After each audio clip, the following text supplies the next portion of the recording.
Brothers and sisters, my own near-death experience that I had many years ago helps me to treat dying people with extra attention, care, and respect.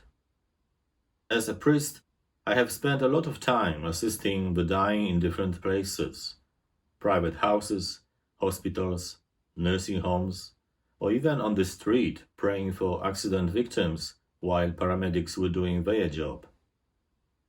At all these moments, I felt like I was giving to those people the most important homily of my life, a homily of presence.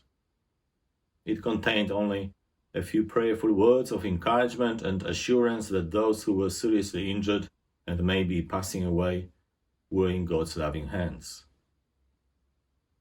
The truth of the matter is that we are all in the process of dying. We are all aging, whether we like it or not. Some people try their best to be well prepared for the moment of their departure from this world. Others prefer not to think about it at all and don't allow people to talk to them about death. They are afraid of it. It is a significant taboo in our society these days. The Ascension of Jesus reminds us that we don't need to be worried about death. We believe in Jesus' words when he says that there is another form of life waiting for us, and it is much better than the earthly existence. Meanwhile, we need to listen to what the Lord has to say and apply his teaching to our life. What does he say? What does he want from us?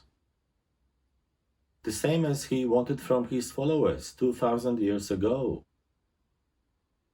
In today's first reading, taken from the Acts of the Apostles, we read that Jesus gave his instructions to the apostles he had chosen through the Holy Spirit and was taken up to heaven. What kind of orders did he give them? He asked them to become his witnesses not only in Jerusalem, but throughout Judea and Samaria, and indeed to the ends of the earth. In today's Gospel, the Lord is more specific and tells them what they must do. Go therefore, making disciples of all the nations. Baptize them in the name of the Father and of the Son and of the Holy Spirit, and teach them to observe all the commands I gave you. And know that I am with you always, yes, to the end of time. Dear friends, we too are called to obey Jesus' command and make disciples. It is our obligation to share the good news of Jesus' death and resurrection to all the nations. However, before we become his authentic witnesses, we have to accept his blessing as his disciples did just before his ascension. Then, we need to become a worshipping people, filled with enthusiasm and joy of the Holy Spirit. In St. Luke's Gospel, we read, lifting up his hands, he blessed them. Now as he blessed them, he withdrew from them and was carried up to heaven. They worshipped him and then went back to Jerusalem full of joy, and they were continually in the temple, praising God.